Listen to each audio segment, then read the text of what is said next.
What we are going to witness here is some breathtaking technology. The Goodwood Festival of Speed has always showcased remarkable cars, and here is one such. Away we'll go.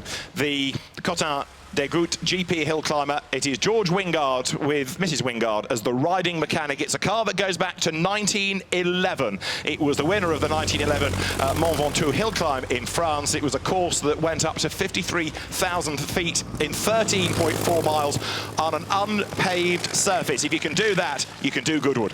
5,300 feet as he got to the top of Mont Ventoux, but it was very much part of the European hill climbing scene, Mont Ventoux. It was also part of the Tour Auto, the Tour de France race that happened in the 60s and the 70s. Those of you who follow cycling know how barren it is up there, how steep it is up there, how difficult it is to get up there. And in this era, David, you know, 1911, it was still the way of manufacturers showing their pace that they could actually climb the hill. So the car goes through the flint wall, the time ticking away. We've already gone through the intermediate split, which gives us a measure of how things are going for the competitors. And now he gets up towards the top of the 1.16 miles. And bear in mind that these sector times will become more important when we get to the later runners. For now, it's just a chance to wallow in the machinery, isn't it? Because this will start us off with a target time. So through will go George Wingard. That is 92.32 seconds. He goes the fastest, but it won't stay that way because we go straight to Alfa Romeo. This is Annette Wiesmann with the 8C 2300 Monza. It makes a glorious noise, and Annette Wiesmann has been getting quicker and quicker all across the weekend. Another car from our pre-war Grand Prix car category, and this should go quicker than the 92 seconds, heading now up towards the timing line. So Annette Wiesmann will break the beam, and the time is going to go top. It's an 86.63. 5.69 seconds quicker for a car similar to which that won at Monza in the 30s. Now, can you imagine this? The Mercedes 60 horsepower. Now, this is Gareth Graham making his way up to the hill. I don't think there's many gear changes involved here because it's all about torque. And maintaining momentum, and imagine being that riding mechanic in period on bumpy roads with no safety, no roll cage, no seat belts, no nothing. It goes fastest though, 79.26 seconds, and brave driving by Gareth Graham. Here is Sally Mason-Steeren. She was the first car to climb the Goodwood Festival of Speed hill climb back in 1993. She saw this car in the early 70s. She fell in love with it. She always kept tabs on where it was in the world, and then it came up for sale, and she said, I've just got to have it. She drives it all over the world. It finished 4th in the Mille Miglia in 1950. Sally gets to the top of the hill and she does a 78.5 second run. She goes top as a consequence, but that time is going to be beaten for sure. Now, what about this car? Philip Dressel at the wheel of the Mercedes. This is another car from pre-war power, the 710 SSK, 7.1 litre straight six supercharged, designed by Ferdinand Porsche. It won numerous races in the hands of Rudolf Caracciola and others, and as it comes across the timing line, that is enough to go quickest on a 75.57, a full 3 seconds quicker than the rest. In 1908, the new Grand Prix rules meant that Mercedes came up with this. Now, this is Ben Collins. He knows how to guide these cars up hill climbs, around circuits, or even to take his children to school on the Herefordshire-Welsh borders, because he uses this car to do just that. Again, another car with torque and power. Low revving, of course. They have the riding mechanic alongside them, pumping the fuel pressure up to make sure that the car can get to the end of the race, to the top of the hill climb. It's going to be close by the time they get to the top. 75.57 seconds is the time to beat for Ben Collins here at Goodwood. And he just misses out by just over 1/10 of a second. And then the next car, here is Duncan Pittaway making his way up the hill in the Cheetah. Now, this had all sorts of engine problems earlier on in the weekend. It now sounds like it's got gearbox problems, sadly, but there's one in there somewhere. Duncan has been stirring away. He's found something that will motivate him up the hill. Well, he's brought the car, he's determined he's going to use it, and it just adds this extraordinary variety to this year's event. Yes, he took the engine out of his camper to get it going again. as you do when you have a camper with a great big thumping V8 pushrod engine. Brilliant, that's pitch away through and through. It's a 1963 car, but then we go back in time to this because the Mercedes now climbs the hill. This is the car with Martin Wiesmann at the wheel, and it is a car, the Mercedes W125, that had great success with Caracciola at the wheel, amongst others, the rear-engine car heading towards the timing line. Now, he's got to beat a 75.57, and can he do it? He should be on here, because he's nearly at the end of the run. You can see now, as the cars get faster, how little time it takes to gobble up the real estate, and that is a 68.64, very nearly 7 seconds quicker than the rest to go fastest of all. But James Wood in the Alfa Romeo P3, the Tipo B here, is no slouch either. This is a very low seating position in this car for these guys. The prop shaft splits. There's 2 differentials either side of the driver's seat. And this is evocative of pre-war Monza Grand Prix racing. 68.6. He's going to go top of the pile. And he goes to first position. The Alfa Romeo, James Wood with the P3 is fastest on a 66.17. And now we go touring cars, because this is Tim Morley with the Group 2 Spec Triumph Dolomite Sprint. The sort of car that Andy Rouse, Derek Bell, David Hobbs shared in the Tourist Trophy, the European Touring Car Championship race that year. So now the Dolomite Sprint of the 70s has got to beat a Grand Prix car, the ex-Tazio Nuvolari Alfa of the 30s. Can he do anything better than a 66? He should do. He does do. 63.09 for the Dolomite Sprint in the hands of Tim Morley. Next up, we've got Frank Lyons in the Gurney, the Eagle Chevrolet. He did a 65-second run in practice and qualifying. He's going to have to find a couple of seconds to go top of the pile to do a 63. He looks like he's going to do it. Oh, a brilliant run. So 60.62. First position for the Gurney Eagle Chevy. Now, what about this? The Mini is next in the hands of Charles Rainford. There were hordes of these in the British Saloon Car Championship. Normally shrouded in tar smoke, driven on 3 wheels. John Rhodes is one of the real heroes, but Charles Rainsford is no slouch. Don't expect him to beat a Formula 5000 car, but let's see where he slots in, for example, against the Dolomite Sprint. 60.62 to beat. It's going to be a 62, is it? Let's see. 62.31 is the time. He goes into second position. A valiant effort from a tiny little car. We're celebrating an anniversary of the Ford Escort here this weekend, and this is the Frank Gardner 1968 British Touring Car Championship winning Escort Mark 1 twin cam. Henry Mann is at the wheel of it. His father, Alan Mann, legendary Ford team owner, and very successful too. And Henry Mann is a very rapid driver in his own right. He has got to try and beat a time now, 60.62 seconds. He's not quite going to do that, but again, where will he slot in against the Dolomite and the Mini? He will go third on a 62.37. So we go another 4 cylinders up. It's the Rover, the SD1, the Hepalite colour scheme. The Rover V8, it always had the speed, it had the traction. There was all sorts of rule wrangling at the time, but they managed to get round it, and it's great to see this car climbing the hill climb here, 60.62. Frank Lyons is currently quickest with the Formula 5000, the Gurney Chevy, 60.62. It's close for the touring car. Second position goes the Hepalite Rover. Now, Bill Shepard is in the ex-Jack Sears Championship winning Ford Galaxy. This car from 1963, and Bill Shepard specialises in these tail-wagging yak tacks. He's got all of that grunt. Has he got enough go to go with it? 60.62 is the time that he's got to try and beat. You're asking a lot of a touring car to beat a Formula 5000 single-seater racing car, but it's going to be close. 60.62, 60.76 is what he does. That puts him second fastest. A really good effort. The track is a lot narrower when you're driving a car like that, isn't it?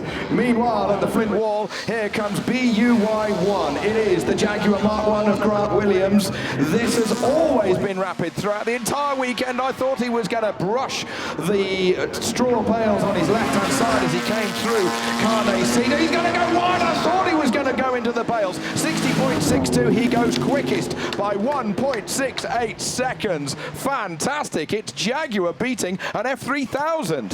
5000, sorry. That car from 1959. The Mark 1 Jaguar from 1959 is fastest. This is Franck Viola with the Euro version of a NASCAR. It races in its own series. It's got a very, very big engine in terms of power. It's also got a very, very big wheelbase, so it fills an awful lot of Goodwood. But Frank Viola has been getting quicker and quicker across the weekend as he now accelerates up towards Flint Wall. Let's see what he can do here. Can he beat a 58.94? Just to put it in context, if a car of this decade can't beat a Jaguar of 1959, there's some explaining to do. But it's an illustration of how quick Grant Williams is, because this is going to be a 58.39, which will put him top. So then, it's the Euro NASCAR that's quickest from the Jaguar Mark 1 as we now go to Italy. It is Tom Andrew in the Alfa Romeo, the 155, shades of 1994 in the British Touring Car Championship. It's a car from the Italian series that Antonio Tamburini drove. It's in the livery that Gabriele Tarquini took to British Touring Car title success in 1994. There were wrangles about all of this in terms of the rear wing, because it came in the boot and Alfa Romeo exploited the regulation, but it was a championship winning car and Super Touring was never really the same again. Tom Andrew drives it. Tom Andrew goes 9th on a 64.83. Great to see the Alfa 155. Now then, here is Holly Mason Franchitti in the Lola Cosworth, a 2-litre screamer mounted in the back of this sports car. Pretty little sports car that it is as well. She drives it well. She comes through past the braking area into Moulcombe, and she soon gets on the throttle. A real crisp sounding engine. Her intermediate was a 26.3, so she's on the pace as she comes up towards the Flint Wall. It's a car that her father raced at Le Mans with great success, and Holly Mason Franchitti then heading towards the timing line. The target, remember, is still a 57.93. You're getting into late 1970s purpose-built sports racing cars. Here it's going to be close. 56, 58.23 for second fastest. Second quickest then Holly Mason Franchitti. Here you've got Jérôme Galpin making his way up the hill in another of the Euro NASCARs. This is the guy that promotes and organises the championship that runs on some ovals, but mainly road courses. So this is a car that can go left and right. And it's going to go very quickly indeed. It lifts an inside front as it comes through the top left-hander, and he goes quickest by 3 seconds, a 54.7. We're getting quicker and quicker and quicker. Here is the 1992 Benetton Ford V8 that Michael Schumacher shared with Martin Brundle, who has been here at Goodwood in 2018. He won his first ever Formula One Grand Prix in this car. A 54.7 is the time to beat. Lorena McLaughlin at the wheel and comes over the line now, and that's a 57.61 from Lorena McLaughlin. Goes second fastest in that car that Michael Schumacher scored his first Grand Prix win with, Spa 92. It's time for the British Touring Car Shootout, and the first one to take to the hill is Rob Austin. It's the first time he's been here. He confessed he didn't really know which way the hill went yesterday. He's now confessing to a level 9 hangover, having enjoyed the ball last night. But Rob Austin never lacks commitment. This new car for this year, the Alfa Romeo Giulietta, had a podium finish on its first race weekend at Brands Hatch. It's run by HMS Racing, Simon Belcher's team. Simon himself, a touring car racer and a jet ski champion. So adrenaline pours through the veins of the driver of the team, and Rob Austin goes through Moulcombe Corner. Now he's not quite on the pace of the fastest time to the first intermediate, which is, by the way, on the braking area into Moulcombe. Well, that was set by the NASCAR that's currently top of the pile on a 54.7. So as David mentioned, this is a shootout within the bigger shootout. We've got Rob Austin, the first of our 6 British touring car racers, battling to see what time they can do.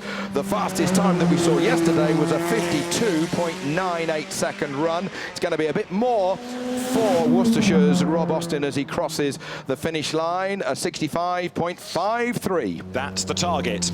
65.53, the time to beat for Tom Ingram, currently second in the British Touring Car Championship, which celebrates its 60th anniversary this year. Tom Ingram, former Ginetta champion, the reigning Independence champion in the BTCC. The car, a 2-litre turbo Toyota Avensis. It's run by Speedworks Motorsport, the Northwich-based team of Christian and Amy Dick, and Tom is one of the new wave, the young guns of the BTCC. He's coming up towards that intermediate split. Let's compare it with Rob Austin, the first runner in this British Touring Car Shootout. Austin did a 28.1. Tom Ingram's done a 25.7. He's 9 miles an hour faster on that braking area into Molecombe Corner. He's already out of the sunshine, into the shadows, into the sunshine again as he goes through Carney's seat towards the top of the hill. It doesn't look steep, but I can assure you that it is. The time to beat of Austin at 65.53. Tingram over the timing line, 55.92. He's the quicker of the two thus far. And now what can Matt Neal do? Triple British Touring Car champion, well over 60 touring car race wins. Matt Neal blasts away from the line. The new Honda Civic Type R is in business then. Matt Neal, winner at Thruxton earlier on in the season. He's won 3 British Touring Car titles. He knows every trick in the book, but does he know how to get up Goodwood quicker than Tom Ingram, who at the moment is the fastest of the BTCC shootout? He's having a go, isn't he, David? Because he was really drifting over to the outside of the corner through that right-hander. There's a big crown in the road, and if you get the wrong side of that crown, you lose the positive camber, and it starts to push away. Out of Molecombe he goes. He is on a par in time at that intermediate split with Tom Ingram, who is quickest by the time he got to the top of the hill with the British Touring Car runners. Therefore, the time to beat is a 55.92. One more corner to go. Matt Neal is on it. Matt Neal is not here for a Santan. He wants to win the Touring Car Shootout in the 60th year of the BTCC. It is a 55.13. 55.13. That means he's the top touring car, and he's second overall in the shootout behind NASCAR technology. Josh Cook is go. Double race winner this season for Power Max Racing with the Vauxhall Astra. He's another young gun within the British Touring Car Championship. Runs his own Renault Clio race team. And Josh, race instructor, race driver, is very rapid indeed. And we're about to see that borne out here on the Goodwood Hill. Looks quicker to me, David, with the pictures we're getting. He was quickest to the first 100 metres. He's got to beat a 25.6 to the intermediate. He does a 24, so he's quicker. It's going well for Josh Cook with the Vauxhall Astra. Now the hill really starts to go up. Horsepower has to be your friend. How late can you go towards the flint wall? If you hit the flint wall, there's only ever going to be one winner if you get it wrong. He did 98 miles an hour through the first speed trap. He is absolutely on it here. 55.13, the Matt Neal time to beat. He's going to do it, surely. This is fantastic. Josh Cook does a 54.06. 54.06. He goes top in the British Touring Car Shootout. Adam Morgan blasts away for Sicily Motorsport. Adam has been a race winner this season. He came out of historic rallying into Ginettas, into the BTCC, and Adam Morgan is another very rapid driver within this 60th anniversary of the British Touring Car Championship. He skims the lawn, cuts the grass on his way up the hill. What little grass there is here in the summer of 2018, that's for sure. It's hot, but that means that the tarmac is warm. The tires will be grippy. Oh, he's wide, but he keeps his toe in. Rallying, if ever you needed the experience, Adam, has come home to roost here at Goodwood on the exit of Molecombe Corner, kept his toe in, pedal to the metal, do not lift. The time to beat by the time he gets to the top of the hill was Josh Cook's 54.06. Time ticking away. He's got 4 seconds to go. He can see the finish line. It's ticking away. Is he going to do it? Oh, 54.88 seconds. He goes second in the Touring Car Shootout. Goodwood track tester Andrew Jordan, the 2013 British Touring Car Champion, is go. This, perhaps, the car to beat in the Touring Car Shootout. Andrew could possibly do this climb with his eyes closed. He knows his way around here better than many. The BMW 125i M Sport with Andrew Jordan at the wheel. Now, he did a 52.98 second run in qualifying yesterday, but is it maybe a little bit too hot? That is a question. Is it going to be attacking those tires a little bit too much? He's up on the intermediate split, 96 miles an hour. Not as fast as Josh Cook into Molecombe, but now he can use his rallycross experience, because that's where he cut his teeth. There's nobody around him. He doesn't need to look in his mirrors, David. He's only got to look one way. I remind remind you, the time to beat at the moment of 54.06. It's going to be good for Andrew Jordan. It is going to be the top touring car time, 52.58 seconds. Andrew Jordan, the 2013 BTCC champion, wins the touring car shootout here at the 2018 Goodwood Festival of Speed, presented by MasterCard. A great drive up the hill. Andrew Jordan wins the touring car shootout from Josh Cook. And if we want to look at the overall times, taking the touring cars and everybody else into comparison for the moment, it's Andrew Jordan the quickest on a 52.58 from Josh Cook, 54.06. Jerome Galpin third, 54.75. Adam Morgan is fourth, ahead of Matt Neal and then Tom Ingram. Lorena McLaughlin is seventh, and Rick Woods, Vauxhall Cavalier Mark 1. The Mega Bertha is eighth fastest. Wow, what a shootout we're having. Draw breath, ladies and gentlemen. Andrew Jordan, top of the pile. He has gone 0.4 of a second faster than he did in qualifying yesterday. The rest of the runners and riders, Holly Mason Franchitti ahead of the NASCAR. Grant Williams in that 1950s Mark 1 Jaguar. I take my hat off to you to do a sub-60 climb here at Goodwood, ahead of the Formula 5000 Gurney. Bill Shepard in the big Galaxy. Ken Clark in the big Rover. Charles Rainford in the little Mini, and Henry Mann in the Ford Escort. The sort of in-between Escort, absolutely, really. Absolutely. That's your top 16 after the shootout, but we're not done yet, because we have still got another 20 to go, and you've still got a lot of shuffling in this order. A great effort so far by Andrew Jordan. He wins the touring car shootout, and let's see what else we have coming up with the rest of the field good to go.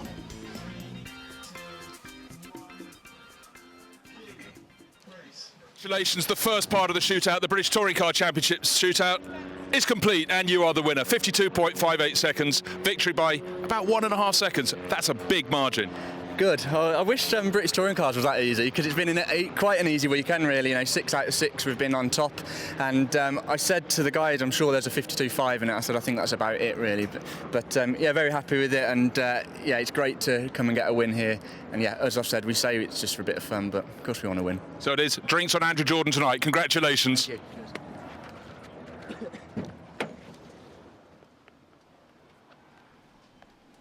So back at the start line, we turn our attention next to the Chevrolet SS. This is NASCAR technology. Ed Berrier is due to be the man behind the wheel. The NASCAR cars have been shuffled around across a variety of pilots, all brave, over the course of this weekend. And this, you'll see, runs in the Elvis Presley tribute livery. The number 77 is a nod to the year in which the King passed away. Ed Berrier was a winner in 2000 at the Hickory Motor Speedway in the NASCAR Busch Series, resplendent in its Elvis Presley tribute livery. And let's see whether Ed Berrier is going to be all shook up. He leaves the line in serious form as he goes through the first 100 meters in 5.51 seconds, significantly quicker than we've seen from the touring car guys, but you're hardly comparing apples with apples, are you? Because this is what, 600-700 horsepower, rear-wheel drive, big wide tires. He comes up to the intermediate split. He went through here yesterday at 85 miles an hour. He's 5 miles an hour faster here today, 90.6 miles an hour as he goes up towards the Flint wall. Now these NASCARs obviously only designed to do one thing, go left. Go a hill climb is another kind of engineering exercise, but brave all of these drivers are in these big cars. So let's see what he can do for a time. He's got to try and beat a 52.58. That's your top time now, courtesy of AJ. Andrew Jordan's time is going to remain. That is a 54.15. That's now third fastest for Ed Berrier. And we're going to move next to rally technology. Carlos Sainz and Luis Moya did the World Rally Championship, always with the orange Repsol colour scheme on their car. They did a season with the Ford Escort WRC. It was built in the UK by Malcolm Wilson, and Carlos Sainz, two-time a World Rally Champion, now two-time a Dakar winner. But here we are with Nick Jarvis in the Spaniard's old car, four-wheel drive, 2-litre turbo. He's struggling to get it all together, but he just about gets it through. Everybody in the grandstand near me craning their necks over to the right-hand side to see if the tarmac car was going to go gravel rallying. multi-purpose very nearly, this Ford Escort. Nick Jarvis hustling on, gets the car now through Flint Wall and heading towards the timing line. He's got to try and beat a 52. Is that going to happen? I don't think it is. Then we need to see where the car will blend in relative to the other times. 52, 53, up towards the timing beam. Nick Jarvis does a 55.13. That's going to put him 7th fastest.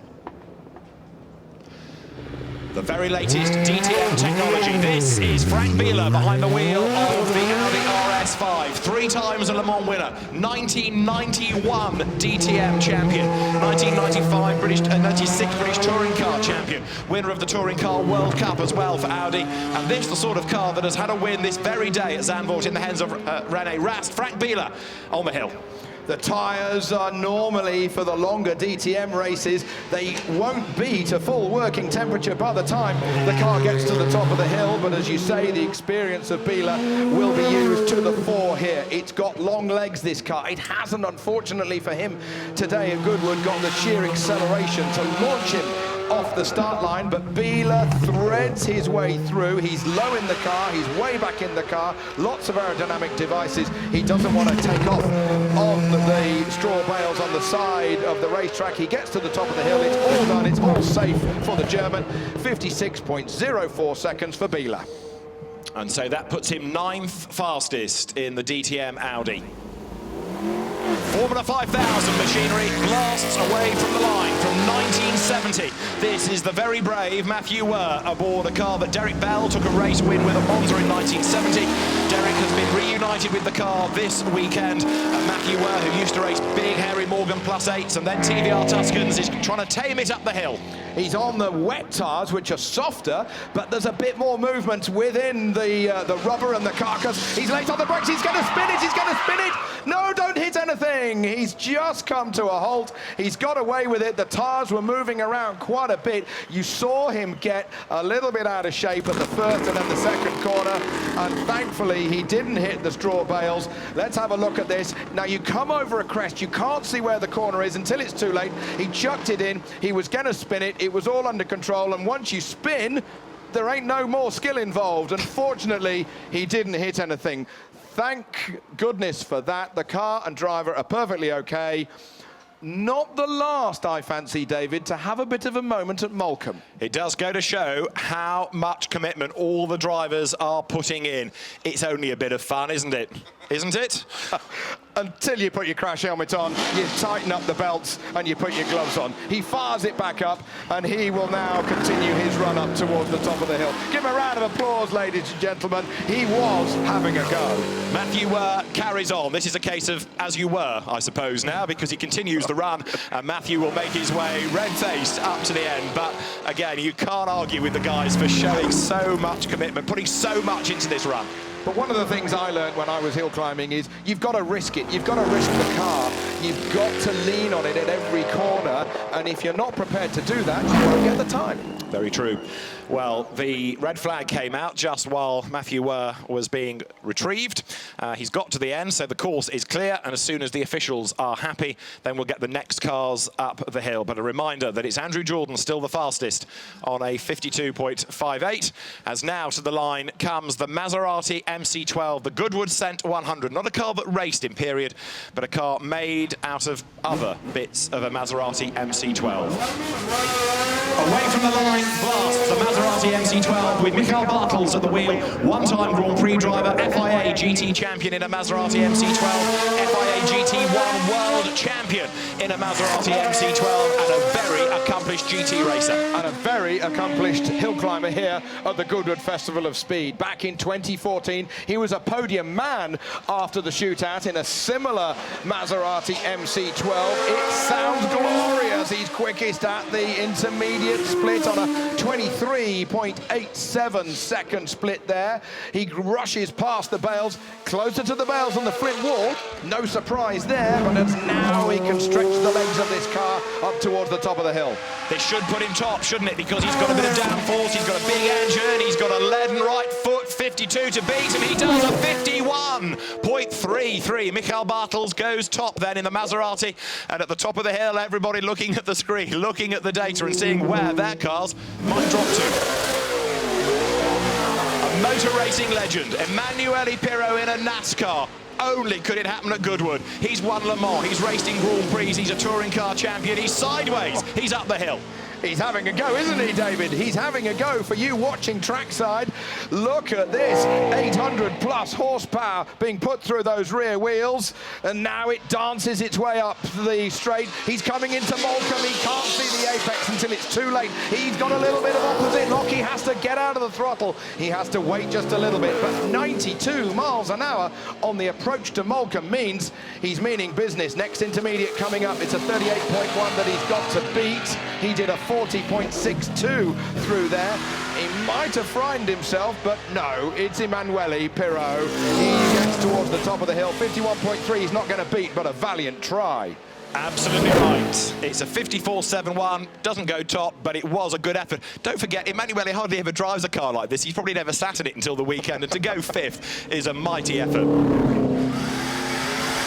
The Jaguar in the hands of Matthew George blasts away. Matt George in the GT4 spec Jaguar F-Type from the British GT Championship. A GT4 car, in theory, closer to a production-based car. He's close to the edge of the road. He's close to the grass there. And this, Toby Moody, shows commitment. He is. He's over the wrong side of the crown in the road there, but you've got to go wide. It's a trade-off, isn't it? Now he can settle in. It may only be 5 or 6 seconds between the beginning of the home straight to Montblanc corner, but when you're in a car, it feels like 20 seconds. You can settle yourself and concentrate on the next breaking point. 38.1 is the target at the Flint wall. He comes through here, and he's done a 40.21. He is a couple of seconds off. The time he's got to beat is a 51.33 of the Maserati MC12. Oh, leaning on the car through the top left-hander. And for Matthew George, it's a 54.18. He goes to 5th. Good effort by Matthew George. This, a Spa 24 Hours winning car, is a Romain Dumas car with Stefan Ortelli and Mark Lieb. It won the 2003 Spa 24 Hours. Florent Moulin, a classic race car dealer, is the man behind the wheel of the car running period by Freisinger Motorsport in NGT, the sort of normal GT category. But there's nothing normal about the way this is going to be driven. Little bit of dust on the track as he goes through the right-hander in front of the house. The car's dancing, it's drifting over the road. Hard on the brakes, but those big, fat, slick tyres working hard. Now he can use the acceleration of the 911. The weight over the rear wheels, it can really hunker down over the rear suspension. Gives himself space. Now he can stretch the legs of the Stuttgart car. 38.1 at the intermediate split. He was in touch on a 39.1. Can he beat a 51.33? Touch and go, could do it. The teeth on the front, gobbling up the real estate as he goes over the timing line to go third. 53.34. Florent Moulin has not done any timed runs all weekend, but when he needs to, he certainly shows the energy that needs to be put in. Rallycross technology next. The old Mark Renison Ford RS200. It won the British Rallycross Championship. The man behind the wheel is Steve Harris. Now, the measure of these rallycross cars is their acceleration from a standing start. We have a measure at the first 100 meters. Yesterday he did 4.7 seconds to the first 100 meters. It shows that it is head and shoulders above a lot of the other cars, but then its weakness is that it might not have the sheer top speed. Is top gear long enough? The drag from the rear wing. But he's hard on the brakes, he's a little bit sideways, he dances it into the corner, almost a Scandinavian flick. Now he unleashes the power, 550, maybe even 600 horsepower. He comes up towards the Flint wall, he comes out of the Flint wall. The split is a little bit long. I think there's a timing error, but he's on his way towards the top of the hill. The time he's got to try and beat is a 51.33, and look at this, he's absolutely on the limit. Steve Harris goes through. The time that he's offered is a 62.01, but I suspect there might be something in the system that will be better than that. We'll double check because it looked quicker. He might have broken the beam before the run was started. Possibly so, possibly so. Ready to go, Ricky Collard in the BMW M4 DTM. He blasts away from the line.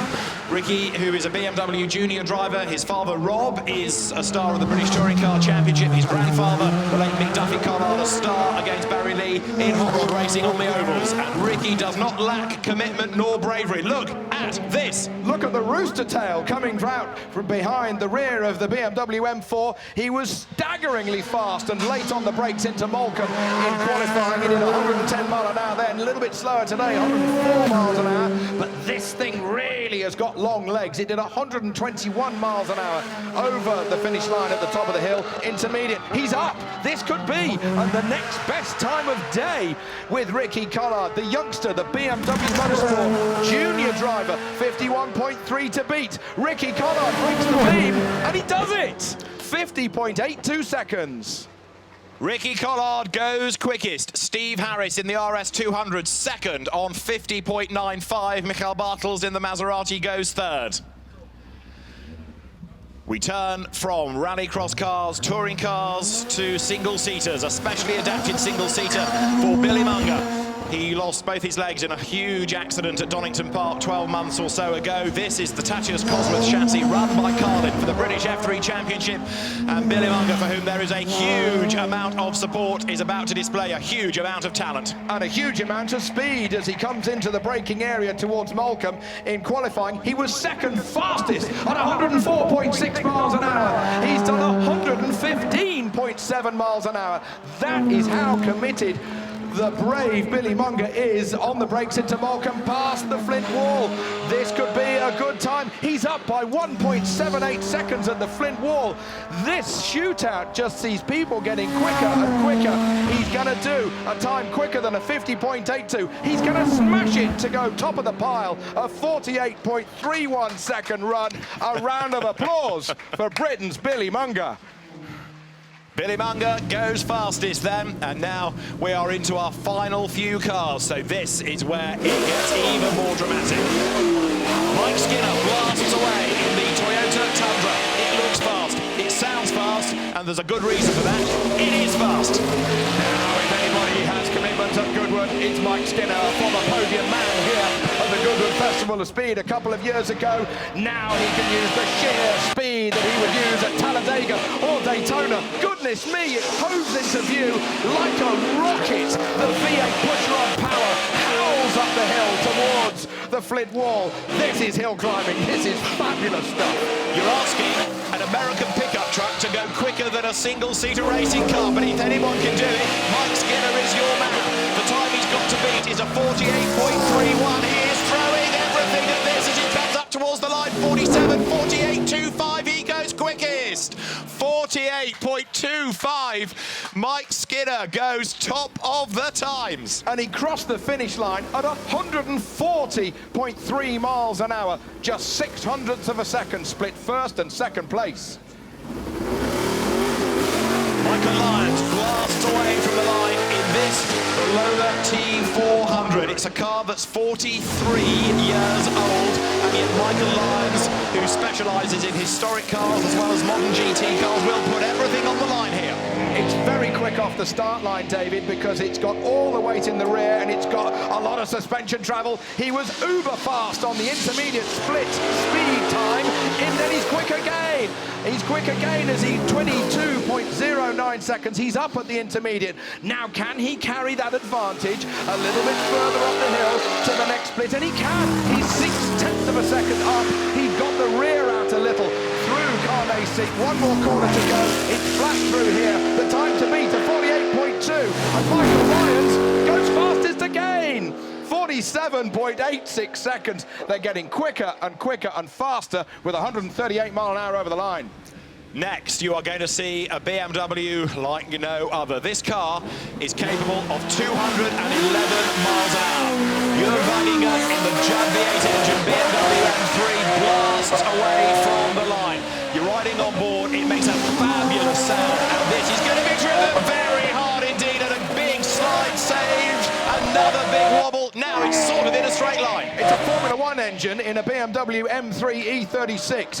A German driver called Georg Plaza built the car. He unfortunately isn't with us here anymore, but this is in the memory of Georg Plaza with Weidinger rushing up towards the flip wall. It's gone. It's that quick. The intermediate split, 35.6, and he's a second up on the previous Lola Chevy time of Michael Ryan. This could be another one that goes top of the pile. 47 to beat, a 46.43. Jörg Weidinger, 1.4 seconds quicker than anybody else. Jörg Weidinger goes fastest. We look at Rod Millen in the Toyota Celica Pikes Peak. He is another Goodwood hero. He's got the 10th best ever time up this hill climb. Let's see what he can do now. We're into the final few runners. The pressure is on, and Rod Millen is go. And his advantage is off the line to the first 100 metres. He did 4.66 seconds yesterday, not quite as quick today. Now he gets into his stride, grabbing a gear. We're live on board with Rod Millen's crash helmet. This is what he's saying. He even waves to the crowd. Really? 21.9 is the split, just 0.8 of a second off the fastest time to that point, but the sheer acceleration with this Toyota that's got 850 horsepower, but moreover, David, it's the bravery of Millen. He never quite cracked 10 minutes up the Pikes Peak International hill climb when it was half tarmac and half gravel, but his bravery is never going to go away. Absolutely right, Toby. To the line comes Rod Millen. It won't go quickest, but it will put him fifth. 48.50. Rod Millen goes fifth, and we have only got 4 more cars to go. Justin Law on the line.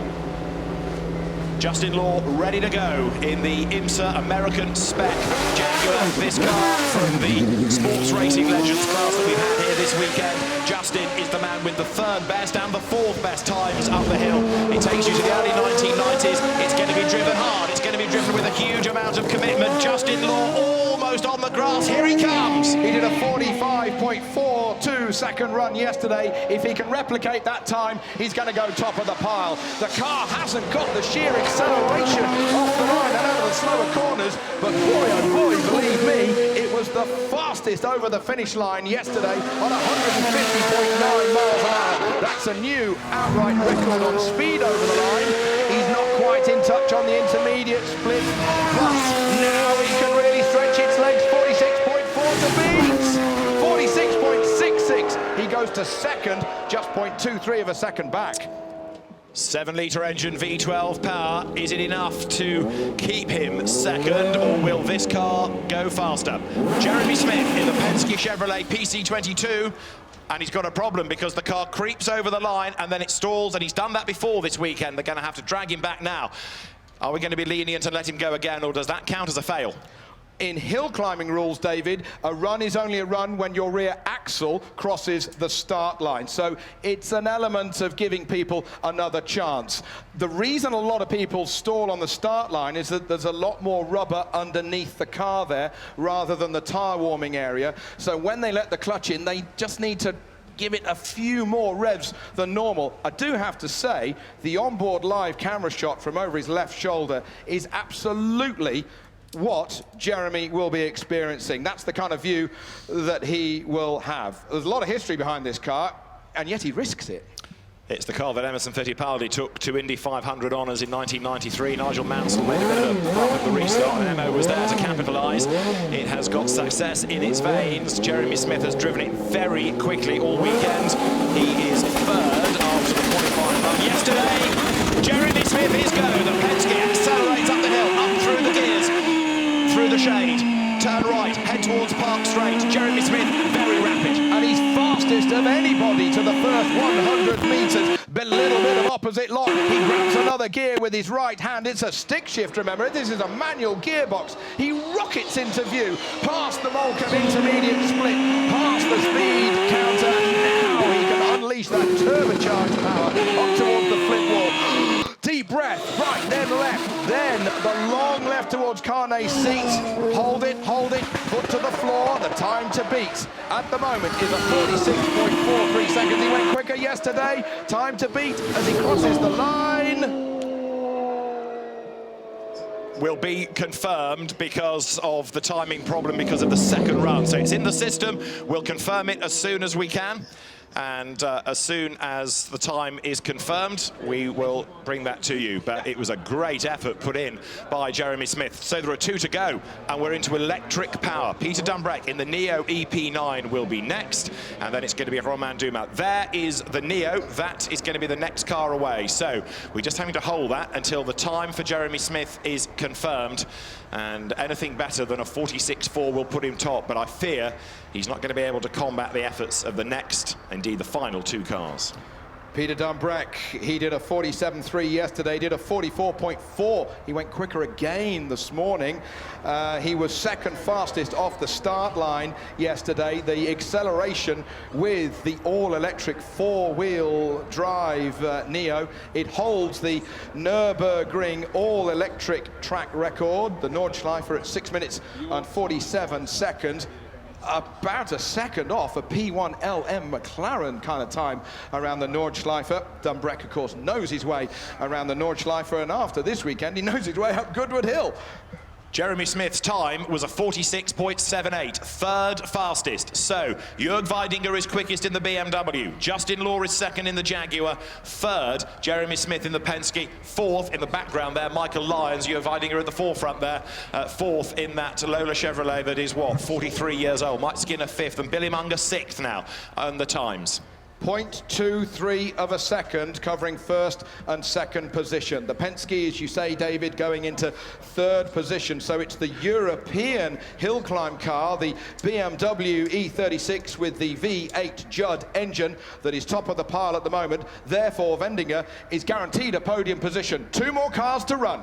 The Neo is on the line. Peter Dunbrek started off as a single-seater star. He went for a time into the DTM. He has been a GT racer of great repute for a long, long time. And now the officials get the nod to say, yep, we're all good. We've got the time. And Peter Dunbrek is just being given some last-minute instructions and information as to why he's being held there. But as soon as possible, the car will be allowed forward and we will be ready to go. It is between Peter Dunbrek and Romain Dumas. It is the Neo EP9 versus the Volkswagen ID Pikes Peak, because these are the fastest 2 cars that we have had up the hill all weekend. Peter Dunbrek just goes backwards a little bit, in theory now, so he can make his way forward, get some warmth into the rubber, and then he should be good to go. Electric technology will round out the shootout. Can they beat a 46.43? On the evidence of the weekend, the answer should be yes, but which one will be top? It's an interesting scenario between the Neo and the VW of Romain Dumas, because Dumas has got about the same power, but he hasn't got the top speed that Dunbrek has. So with Weidinger quickest at the moment on a 46.43, there he is on the left-hand side. Justin Law with his arms folded just to the right-hand side. He's second fastest at the moment on a 46.66. And Jeremy Smith, who's probably still shaking his way out of the Penske Chevrolet from 1993, is in third position. Meanwhile, the penultimate car to take to the hill in the shootout. It is the Neo EP9. Peter Dunbrek is the man. Behind the wheel, Peter Dunbrek blasts away from the line. Let's see what he can do. The time to beat is a 46.43. That should fall. He's on the same pace as his qualifying run to the first 100 meters. But where he makes the time is on sheer top speed. He's off the track, but he gets it back on. He did 117 miles an hour on the approach to Malcolm. He rockets into view like an F-16 jet fighter. The tires are scrubbing away. 118 miles an hour he did on the approach to Malcolm. Now he goes up towards the flint wall, one way, then the other. The split to beat a 33.11. He's on the pace. Here goes Peter Dunbrek. The time to beat a 46.43. Can he do it? He should do it. It's a 42.43. How much quicker can he go? 44.32. Peter Dunbrek goes fastest. 44.32 seconds. He goes top. Even Jörg Weidinger, who's just been defeated, forces a smile. The fastest ever run that Dunbrek has done up the hill. He nearly beats Romain Dumas's qualifying time. This is the last car. This is the business. Romain Dumas, he's won at Le Mans. He's a Pikes Peak record holder. He's a rally fan. He had a big moment early on in the day down at the first corner, but he managed to save it, and he knows what he's up against. He's got to beat 44.32. He did a 43.05 in the qualifying run yesterday. The officials just hold the car until the instruction can be given, and then he's going to light up the Goodwood Hill. 1,100 kilos that he's got in this car, approaching some sort of 600 horsepower, electric power, four-wheel drive. He's not just a Le Mans winner, as you've said, David, but he goes rallying in his spare time. He drives anything and everything. He drove at Le Mans this year, went back to Pikes Peak. Thank you very much, I'll take the victory. Comes back here to Europe, and here he is sitting on the start line. The Indianapolis yard of bricks that are set into the road are already being crossed by Romain Dumas. The first 100 meters, amazingly fast, half a second quicker than the best time so far. So he is on the money, and he is quicker in that first intermediate. So 44.32 to beat. Is he going to be able to do it? Here comes Morecambe Corner. He turns the car through that left. He's up at the next split as well. So Romain Dumas is looking good here. He's quicker in the first two splits. He is by a full second at Morecambe. Already he's past the Flint wall. The Frenchman trying hard with the Volkswagen. He's 0.83 of a second up as he goes towards the top of the hill. One more corner to go. 44.32 seconds to beat for Dumas, and he's done it. 43.86 seconds. Best time of day. Romain Dumas, it is, who wins the shootout at the Goodwood Festival of Speed. Romain Dumas, it is, with a 43.86 second run. Fantastic. We have just witnessed some very brave guys putting everything on the line. Romain Dumas wins the shootout. Peter Dumbrecht second, and then third is the BMW of Jörg Weidinger. Fourth, Justin Law. Fifth, Jeremy Smith, and sixth, Michael Lyons. And where does that put Romain in the all-time greats? Overall, in Goodwood history, it's the third fastest ever run of history, but more importantly today, it's the quickest here this weekend. Romain Dumas with Volkswagen, victorious in 2018. Romain Dumas wins the shootout. Peter Dumbrecht second fastest from Jörg Weidinger third. Justin Law fourth. Jeremy Smith in the Penske fifth, ahead of Michael Lyons in the Lola Chevrolet T400. Mike Skinner seventh in the NASCAR style Toyota Tundra, and then Billy Munger in the Tatuus Formula 3 car with the Cosworth 2-litre engine, eighth fastest. Ninth, Rod Millen in the Toyota Celica Pikes Peak. Ricky Collard rounds out the top 10 in the DTM BMW. 11th, Steve Harris in the RS200. And Michael Bartels, 12th in the Maserati. Well, we have the outcome, the winner of the 2018 shootout at Goodwood. It's the start of the new generation. It's the first electric victory. Romain Dumas, 43.8 seconds. You're the winner. Yeah, it was a good race. I mean, it was not easy. As you saw this morning, the limit was very close. Yeah, I just made this run as clean as possible, no risk. But at the end, yeah, it was okay. I mean, we have to come back next year to try to to beat the bigger record. So, but it's okay. I mean, the target was to win the electric records, that was clear. So for sure, yesterday when I made 43.0, I was started to think about possible we can get the F1 record. But this morning, you know, after the small off-road, I said, okay, we will wait a little bit for next year and think about. Exactly, 12 months to plan it. Congratulations, Romain Dumas. Victory in the Volkswagen ID R Pikes Peak. Round of applause for everyone for Romain Dumas. So all the other drivers very appreciative of his efforts, and I know all of you on the hill enjoyed that here at the Goodwood Festival of Speed. Absolutely breathtaking, and that 43.86 seconds is enough to win the shootout. And utterly obliterate the previous all-electric record, which was a 47.34. Electric cars, first and second, you know, boxing out the podium here, David, in 2018. The Volkswagen and the Neo, as the Duke of Richmond presents the bottle of Veuve Clicquot to the Frenchman. Have something from your own country back, but make sure that you share it with the mechanics, I'm sure he's saying.